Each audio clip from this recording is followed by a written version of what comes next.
겠습니다. 너무 잘하고 계십니다. 이 어려운 시국 속에서도 우리가 흔들림 없이 신앙을 간직한다는 것 그 자체로 너무나 잘하고 계십니다. 오늘 본문 말씀은 죄송합니다. 올해 제가 사임을 할 때 이 말씀을 전해야지라고 올 초에 미리 정해놓은 말씀이었습니다. 꼭 하고 싶었고 꼭 전하고 싶었던 말씀. 그리고 오늘 이곳에 올라오기까지 마음속으로 계속 기도했습니다. 하나님, 설교를 끝까지 마칠 수 있게. 제가 울보라서 울면 안 됩니다, 하나님. 그래서 울면 안 되니까 하나님 좀 제 마음을 좀 진정시켜 주세요. 그래서 오늘 하루 정말 많은 고비가 있었으나 아직까지 울지 않았습니다. 얼마나 또 하나님의 은혜가 있는지요. 사도 바울은요, 고린도 교회를 정말 많이 사랑했습니다. 그는 많은 교회를 향하여 하나님의 말씀을 대언하는 서신을 썼지만 다양한 지역에서 사역을 또한 감당했지만 고린도 교회는 그에게 있어 사실은 좀 아픈 손가락과도 같은 교회였습니다. 열심히 다하여 하나님의 말씀을 전하는데 정말 답답하게도 그를 미워하고 시기하는 사람들도 생겨났고요. 그들은 그가 사도가 아니다라며 공격까지 했습니다. 심지어 이 고린도 교회는 많은 파벌들이 생겨서 나눠지기까지 했습니다. 생각만 해도 가슴 한 곳이 아려오는 교회. 그래서 그는 고린도 교회를 향해서 더욱더 강력한 예수 그리스도의 복음을 전함과 동시에 내가 복음을 전하는 사도라는 사도권을 계속적으로 증명하려 노력했습니다. 성도님들, 한국교회가 큰 위기에 처해 있다고 말을 합니다. 코로나19 전부터 사실은 이 위기에 대해서 말해왔지만 코로나19 때문에 마치 지금 한국교회가 어려움을 겪는 것처럼 생각하게 합니다. 그러나 꽤 오래전부터 한국교회의 위기는 시작되었습니다. 순수한 하나님의 복음을 저버리고 세속주의, 성공주의에 빠져버린 교회들이 생겨나기 시작했고, 하나님의 말씀을 있는 그대로 전하지 않고 복음을 훼손하거나 표절하거나 자기 과시가 가득해져 버린 말씀의 권위를 잃어버린 강단들이 늘어나기 시작했고, 하나님의 말씀을 행하지 않는 성도들의 오만한 삶이 많아졌습니다. 그래서 마치 2000년 전 고린도 교회가 겪었던 그 아픔을 지금 우리도 겪는 것만 같이 느껴집니다. 저는 오늘 이 시간 제가 태어나 가장 사랑하는 교회이며 동시에 저의 가장 아픈 손가락인 동부산 교회를 향하여 하나님의 말씀을 선포하길 원합니다. 바라만 보아도 웃음꽃이 피어나고 때로는 가슴 시리도록 아픈 나의 사랑 동부산 교회, 이곳에서 사도 바울과 같은 마음으로 하나님의 은혜와 권면의 말씀을 전하길 소망합니다. 사랑하는 동부산 교회 성도님들, 우리 모두 사도 바울과 같은 심정으로 교회를 바라보며 우리를 향해 주시는 주님의 말씀을 아멘으로 받기를 원합니다. 오늘 본문의 말씀을 통하여 다시금 우리가 하나님 앞에서 신앙의 정통과 생활의 순결을 결단하는 시간이 되기를 우리 주님의 이름으로 축원합니다. 사도 바울은 본문에서 세 가지 중요한 메시지를 전달하고 있습니다. 본문의 순을 따라서 그의 간절한 이 외침을 한번 따라가 보도록 하길 원합니다. 첫 번째, 그가 본문에서 고린도 교회에 준 말씀은 하나님의 은혜의 때를 온전히 누리라는 말씀입니다. 고린도 교회를 기억할 때 우리는 분쟁이 참 많았던 교회, 그렇게 말하곤 하지요. 말썽 많은 사람들이 모여있는 도시에 세워진 교회. 그래서 필립 얀시라는 복음주의 작가는요, 고린도 교회를 뭐라고 말했냐면 응급진료소 같은 교회다라고까지 했어요. 응급진료소, 그러니까 너무나 다급하게 필요한, 마치 아픔을 겪고 있는 그곳, 다급하고 빠르게 치료가 필요한 응급실과 같은 교회, 그곳이 고린도 교회였던 거죠. 생각해보면 좀 이상하지 않습니까? 교회가 세워지고 교회 안에서 하나님의 말씀이 선포되는데 도대체 왜 분쟁이라는 것이 생길까요? 왜 아픔이라는 것이 있고 왜 말썽이라는 것이 생겨날까요? 하나님의 백성들이 하나님의 전에 모여서 함께 예배드리는 공동체에 왜 이러한 어려움들이 생겨났냐는 말씀입니다. 때로는 많은 성도님들이 이런 말씀을 하곤 하세요. 교회 다니면 상처만 받는다. 은혜보다 상처받을 때가 더 많다. 참 슬프고도 황망한 말이 아닐 수가 없습니다. 동시에 이러한 말이 너무나 가슴 아프게 우리에게 다가오는 것은 우리가 이것을 아니다라고 쉽게 부정할 수 없는 현실 때문이겠죠. 고린도 교회는 진리 위에 세워졌습니다. 그렇지만 각기 다른 사람들, 다른 생각을 가진 사람들로 가득 찬 곳이었습니다. 세상 어느 교회를 가든지 다 그러하겠지만 고린도 교회는 심지어 앞서 파벌로 인하여 나누어져 있다고까지 말씀드렸습니다. 고린도전서 1장 12절의 말씀입니다. 내가 이것을 말하거니와 너희가 각각 이르되 나는 바울에게, 나는 아볼로에게, 나는 게바에게, 나는 그리스도에게 속한 자라 한다는 것이니. 예수 그리스도의 이름으로 모인 하나의 교회가 다른 이름들 때문에 분리되고 싸우기 시작하고 파벌이 생겼다. 기독교에서 말하는 복음이라는 것은 도대체 무엇일까요? 우리가 복음을 말할 때 당연히 예수 그리스도를 빼고는 말할 수 없겠지요. 예수 그리스도가 복음의 핵심입니다.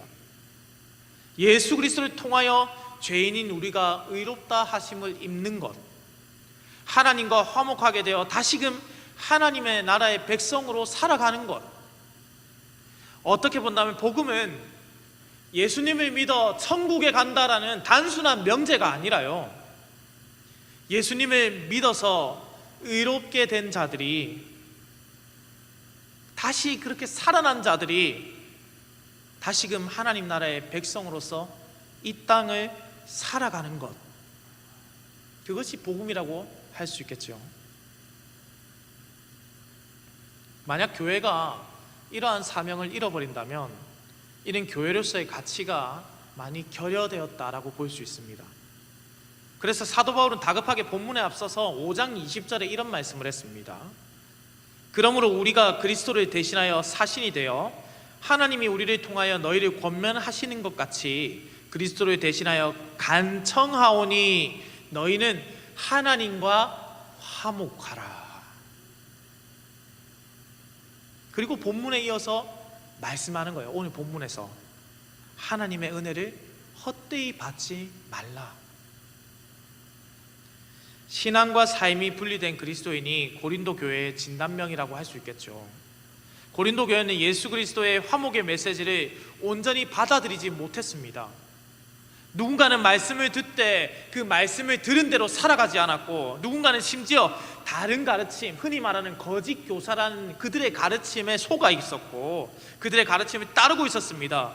이러한 현실을 목도한 사도 바울이 이사야 49장 8절의 말씀을 인용해서 다시금 이때가 너희에게 가장 좋은 주의 복음을 받아들이는 때라는 것을 말씀하는 거예요. 내가 은혜 베풀 때에 너희에게 듣고 구원의 날에 너를 도왔다. 구원을 받을 만한 가장 좋은 때, 그것이 바로 지금이다라는 겁니다. 돌이킬 수 있는 때, 더 이상 악한 길을 걸어가지 않도록 다시금 복음 앞에 부르심을 받은 때, 바로 오늘, 바로 이 시간, 예수 그리스도께서 십자가에 당하신 그 고통과 아픔을 기억하고 그분으로 말미암는 화목의 때를 우리가 살아가야 한다. 사랑하는 동부산교회 성도님들, 얼마나 좋은 때입니까? 믿으면 구원받는 은혜의 때를 살아가고 있습니다. 하나님과 화목하고 사랑과 화목하고 하나님의 말씀으로 온 세상을 정화할 수 있는 은혜의 때를 우리가 살아가고 있다는 거예요. 문명이 발전한들,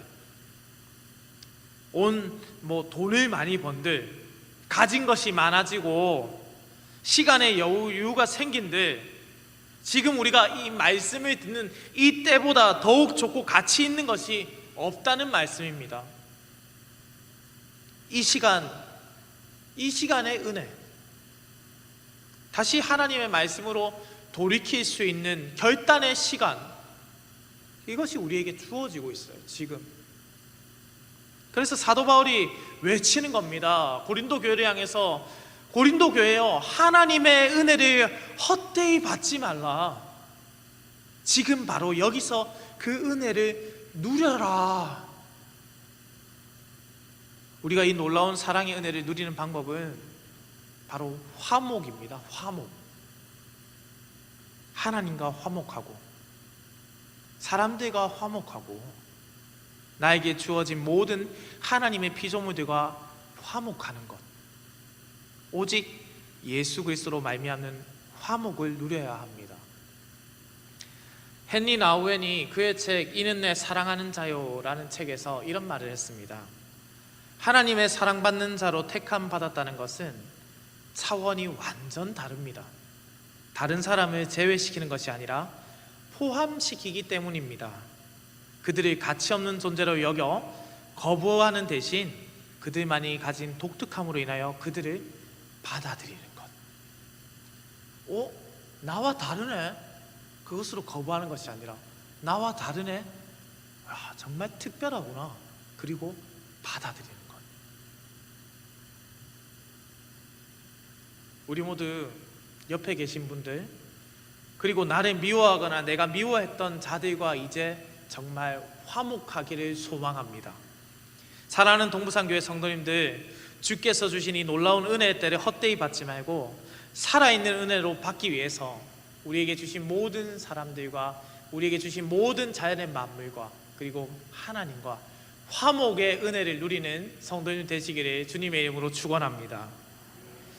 첫 번째, 하나님의 은혜의 때를 온전히 누리라 라고 말씀하셨습니다. 그렇다면 두 번째 메시지는 무엇일까요?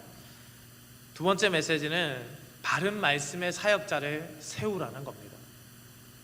본문의 시작 곧 6장 1절 첫 번째 문장은 이렇게 시작하고 있습니다. 우리가 하나님과 함께 일하는 자로서 너희를 권하노니. 여기서 말하는 우리는 도대체 누구일까요? 고린도서 1장 1절에 누구인지를 밝히고 있습니다. 하나님의 뜻으로 말미암아 그리스도 예수의 사도된 바울과 형제 디모데는. 바울과 디모데를 뜻하지요. 그들은 스스로 하나님과 함께 일하는 자라고 했습니다. 동시에 그리스도 예수의 사도된 바울이라고 지금 말씀하고 있죠. 그들의 권위가 어디에서 옵니까? 바로 하나님으로부터 온다, 그리스도로부터 온다라고 지금 외치고 있는 거예요. 사람이 증명하고 사람이 보증하고 추천하는 것이 아니라 오직 하나님으로부터 말미암은 하나님의 일을 하는 자들. 교회라는 단어는 원어상 하나님의 부르심을 받은 자들의 모임이란 뜻을 가지고 있습니다.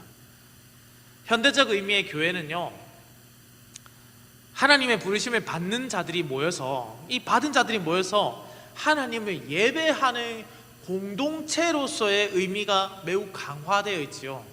우리가 교회라고 말할 때 모여서 하나님을 예배하는 그 공동체로서의 의미. 그러니까 개개인도 교회지만 동시에 그 개개인이 모인 모임도 교회입니다. 중요한 것은 어떤 것이든 하나님이 어디에 있습니까? 그 중심에 자리 잡고 있다는 거예요. 하나님이 중심에 있다. 하나님을 중심으로 하는 개인과 집단, 그것이 교회죠.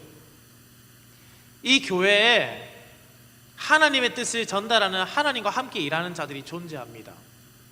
사도 바울은 자신을 자랑하려는 뜻으로 이 말씀을 한 것이 아니라 자신의 직분이 오직 하나님의 권위에 의한 것이다, 하나님으로부터 말미암았다라고 증명하기 위해서 전하고 있습니다. 그가 어떠한 삶을 살았는지가 바로 3절로 10절까지 나타나요. 조금은 길게 느껴질 수 있지만 저는 이 말씀을 오늘 성도님들과 함께 읽기를 원합니다. 그냥 잊지 마시고 우리가 한국교회의 말씀 사역자로 세워진 사람들을 한번 생각하시면서 그들을 위해서 기도하는 마음으로 이 본문을 읽었으면 좋겠습니다. 진실하게 하나님과 함께 일하는 사람들을 세우는 마음으로 3절로 10절의 말씀을 함께 한번 읽기 원합니다. 다 함께 읽겠습니다.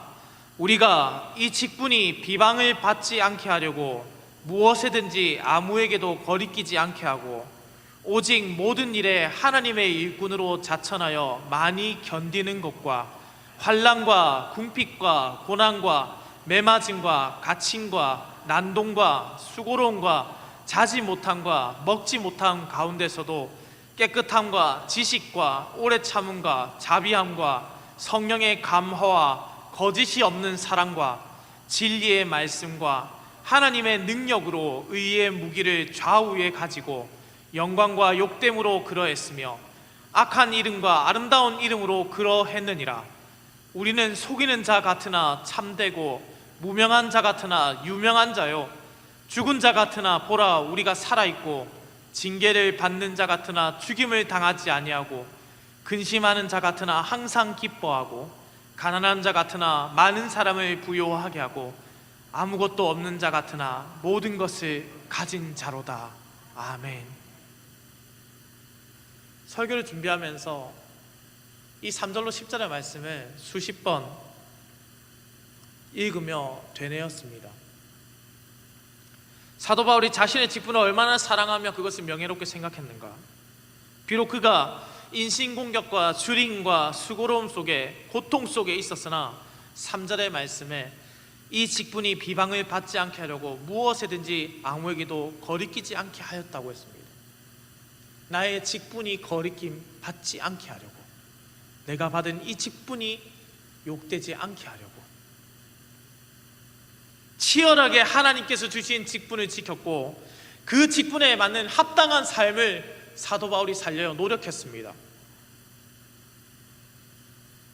때로는 이름도 빛도 없는 사역을 감당했고 때로는 죽음의 위기도 맞았습니다. 그러나 그는 비록 사람들에게 잊혀져가는 무명한 자였을지는 몰라도 하나님 나라의 확장을 위해 수고한 하나님 나라에 기록된 유명한 자, 그로 하나님 나라에 기록되었습니다. 사역의 끝에 죽음을 맞이하였지만 예수 그리스도의 영생의 복을 누린 자로서 성경은 기록하고 있습니다. 성도님들, 지난주에 우리가 공동회를 통해서요 사택을 바꾸는 것을 가결했습니다. 한동안 계속 성도님들께서 저희 가정을 보면은 이런 말씀하셨어요. 5층에 애들 데리고 걸어다니면서 진짜 너무 힘드시겠네요. 물론 사실 쉽지는 않았습니다. 그러나 그것이 저희가 이 교회를 사역하는 것에 있어서 큰 문제가 되지는 않았습니다. 고통이 되지는 않았다는 뜻입니다. 오히려 성도님들이 어려움 중에도 헌금 생활을 잘 감당하는 것, 힘들고 어려운 가정에서 신앙생활을 지키는 것을 볼 때 저희가 누리고 있는 이것은 얼마나 감사한 것인지 몰랐습니다. 그들의 모습이 더 가슴 아팠고 그것을 지켜보는 것이 너무나 힘든 시간들이었습니다. 오히려. 그런데 성도님들은 오히려 저희 가정을 걱정해 주셨더라고요. 마치 자신들의 아들, 딸을 돌보듯이 저희 가정을 위해서 기도해 주셨습니다. 걱정해 주시고요, 이루 말할 수 없는 감사의 제목들을 저희에게 계속해서 전해 주셨습니다. 어떻게 보면 정말 10절의 말씀처럼 우리 가정은 아무것도 없는 자 같으나 모든 것을 가진 자로서의 사역을 이곳에서 누렸습니다. 저는 그래서 오늘 말씀을 가지고 좀 간절히 요청드리고 싶습니다. 사도 바울의 고백처럼 이러한 사역자들이 우리 동부산 교회뿐만 아니라 한국 교회에 넘쳐나도록 기도해 주십시오. 우리 담임 목사님을 위시하여 새로 오실 여러 교역자들과 우리 엄현석 전도사님의 모습 속에 사도 바울과 같은 진실된 고백이 터져나오게 해달라고 기도해 주시길 원합니다. 그리고 저 또한 이러한 사역자로 설 수 있도록 기도하며 다시금 채찍질하겠습니다. 초심으로 돌아가는 것이 아니라 하나님의 마음으로 돌아가는 사역자들이 되겠습니다. 사랑하는 동부산교회 성도님들, 한동안 우리 동부산 교회는요, 사역자들의 양성하는 일에 엄청나게 힘을 쏟았습니다. 그래서 저를 포함해서 많은 말씀의 사역자들이 우리 교회 안에서 나왔습니다. 그러나 안타까운 것은 우리 엄현석 전도사님을 끝으로 더 이상 이 말씀 사역자가 나오지 않는다는 것입니다. 누구도 가지 않으려 하는 길이 되고 누구도 선택하지 않는 길이 되려 하는 이 현실, 이것은 비단 우리 동부산 교회만의 문제가 아닙니다. 다시 복음 앞에 복음의 사역자들이 나올 수 있도록 기도해 주시기 바랍니다. 정말 나를 위해서 살아가는 자들이 아니라 하나님과 함께 일하는 자들이 더욱 많이 양성되는 교회가 될 수 있도록 함께 기도해 주십시오. 다음 세대를 키운다는 것은 우리의 자녀들뿐만 아니라 다음 세대를 양육할 사역자들을 함께 키워낸다는 것을 의미합니다. 함께 우리가 이 사역에 동참하기를 원합니다. 하나님 앞에서 내 욕심이 아니라 하나님의 뜻을 나타내는 사역자들이 넘쳐나는 교회, 하나님과 함께 하고자 하는 그 열심이 가득한 자들이 계속해서 채워지는 교회, 우리 동부선 교회와 한국 교회가 이러한 일이 일어나는 교회가 될 수 있도록, 이러한 곳에 마음을 쏟는 교회가 될 수 있도록 우리 모두 이 일을 위해서 기도하는 성도의 삶을 살기를 우리 주님의 이름으로 축원합니다. 마지막으로 사도 바울이 권면하는 메시지가 있습니다. 저와 함께 고백해 보실까요? 주의 말씀을, 다시 한번 하겠습니다. 주의 말씀을 신실하게 받으라. 아멘. 교육부서 사역을 하다 보면요, 유아유치부는 정말 이 사역을 하다 보면 얼마나 행복한지 몰라요. 유아유치부는 말씀을 눈앞에서 보는 것처럼 반응합니다. 그래서 제가 때로는 예수님 역할을 하잖아요. 그래서 때로는 고난주간에 제가 맞으면 진짜 눈앞에서 예수님 맞고 있는 거예요. 그 마음이 막 아파서 애들이 막 울어요. 초등부는 말씀을 듣고는 그 말씀대로 성장하려고 참 많은 노력을 합니다. 오늘도 한 선생님께서 말씀하시더라고요. 반에 한 친구가 지난주도 제가 말씀을 전했는데 지지난주도 전했고, 근데 이렇게 말했대요. 선생님, 지지난주는 무슨 말인지 모르겠고요, 일단 거기서 제가 마음에 일단 상처를 크게 받았습니다만 일단 넘어갔습니다. 그런데 지난주에 말씀을 듣는데 그 말씀이 너무 은혜로웠어요. 그 말이 얼마나 아름답게 여겨지는지. 초등부에서 전혀 지금 감동이 없으시죠? 그 선생님은 저에게 말씀하면서 여기에 소름이 돋는다고 말씀하셨는데 다 돋으셨죠? 초등부 사역해보시면 이게 얼마나 놀라운 일인지 느끼실 겁니다.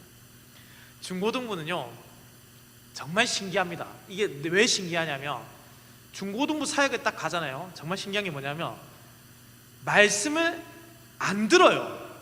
근데 듣고 있어요. 이게 지금 왜 신기하냐면, 분명히 제가 막 전하고 있는데 분명히 말씀을 안 듣는 것처럼 느껴집니다. 근데 나중에 보니까 말씀을 다 듣고 있어요. 정말 다른 세대죠. 청년부는 청년부 설교를 하면 얼마나 재미인지 모릅니다. 왜냐하면 이 청년들은 말씀을 탁 전할 때 바로 그 자리에서 반응하거든요. 그래서 어떻게 반응하냐면, 내가 말씀대로 살고 있는지 그렇지 않은지 그 자리에서 바로 돌아봐요. 어떻게 제가 알 수 있겠습니까? 사람이 생각을 하면 눈이 어떻게 돼요? 올라가잖아요. 뭐 제가 딱 말씀 전하면 막 이렇게 자기 혼자, 제가 눈이 작아서 혹시 안 보이십니까? 이렇게 막 하는 거예요. 고민하는 거죠. 교육부서 사역이 너무 행복한 거예요. 동부산 교회에서 사역하면서 많은 강사님들이 수련회에 오셨습니다. 그리고 그 강사님들은 매번 동일하게 이렇게 말씀해 주셨어요. 요즘 애들 같지 않게 중고등부가, 청년부가 말씀을 정말 잘 듣네요. 말씀 시간을 참 소중히 여기는 교회네요. 그 교회가 우리 동부산 교회라서 참 감사합니다. 그런데 간혹 틀어진 마음으로 인해서 말씀을 우리가 거부할 때가 있지요. 이는 사도 바울도 겪었던 인생의 연약함의 문제입니다. 사도 바울이 11절에 고린도 교회를 향해서 솔직한 자기의 마음이 어떠했는지 지금 고백하고 있어요. 11절의 말씀입니다. 고린도 교회여, 고린도인들이여, 너희를 향하여 우리의 입이 열리고 우리의 마음이 넓어졌으니. 사실 고린도 교회 안에는 사도 바울을 따르지 않는 사람들이 많이 있었지요. 그가 무슨 사도야? 그는 교회를 박해하는 자였지 무슨 그가 사도입니까? 그는 정식 사도가 아니잖아. 예수님과 같이 사역하지 않았잖아. 그렇게 무시하고 미워했어요. 물론 그 말을 들은 사도 바울도 오늘 말씀을 보니까 마음에 섭섭했던 것 같아요. 서운했던 거예요. 그래서 고린도 교회를 향해서 눈물의 서신을 썼습니다. 자신이 당한 서름이 터진 것일지도 모르겠습니다. 그러나 그 서러움을 이제 털어버렸다. 내 마음이 넓어졌다. 그리고 이어서 너희도 그 마음을 버리고 하나님의 말씀을 있는 그대로 받으라고 권면합니다. 12절로 13절의 말씀입니다. 너희가 우리 안에서 좁아진 것이 아니라 오직 너희 심정이 좁아진 것이니라. 내가 자녀에게 말하듯 하노니 보답하는 것으로 너희도 마음을 넓히라. 하나님의 말씀은 편협하거나 자신의 생각을 가득 찬 그런 마음으로서는 사실 들을 수가 없죠. 성도님들, 혹시 어디에서 설교할 때가 가장 어려울까요? 어디에서 설교할 때가 가장 어려울 것 같습니까? 한번 생각해 보세요. 성도님들이 설교를 딱 해. 어디에서 설교하는 게 가장 어려울까요? 예? 예? 우리 교회가 설교하기 어렵다고요? 우리 교회는 설교하기 너무 좋은 밭입니다. 예, 이렇게 반응도 하시잖아요. 중등부 어려울까요? 고등부가 제일 어려울까요? 제가 장담하건대 많은 사역자들이 아마 이렇게 말씀하실 겁니다. 신학대학원에서 전도사들 앞에서 설교하는 것이 참 어렵다. 제가 그걸 겪어봐서 알거든요. 우리 전도사님을 말씀드린 게 아닙니다. 가끔 많은 교회 목사님들이 설교하러 오세요. 그럼 설교를 다 하시잖아요. 그럼 우리 전도사님들이 말씀을 어떻게 듣냐면 주의 말씀으로 받아야지 이렇게 듣는 게 아니라 저를 포함해서 탁 이랬습니다. 어디 잘하나 보자. 진짜 무슨 면접관이 앉아있는 것처럼. 진짜 빨리 안 마치네.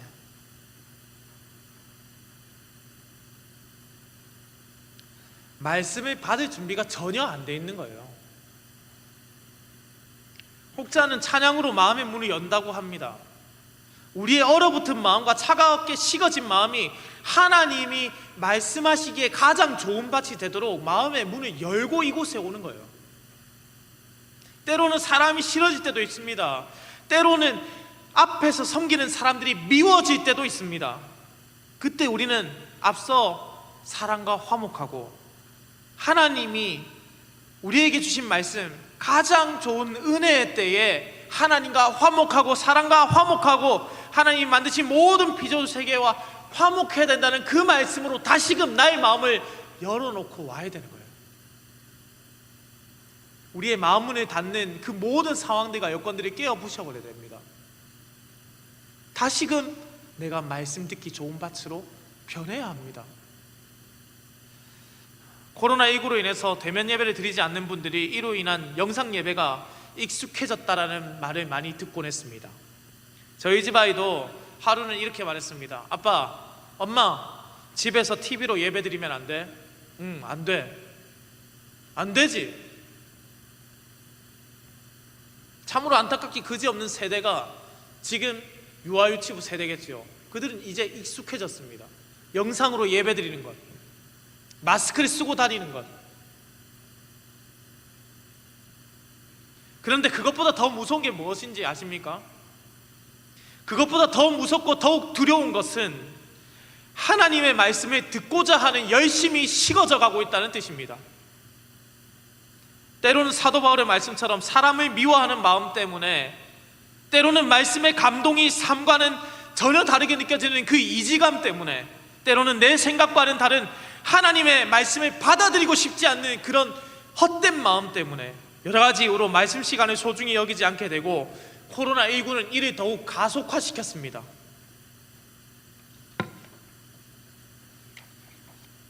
사랑하는 동부상교회 성도님들, 사도 바울이 하나님의 은혜의 때를 헛되이 받지 말라, 헛되이 보내지 말라, 그 말씀을 전하고 자신의 사도로서의 권위와 삶을 말한 이유는 도대체 무엇 때문이겠습니까?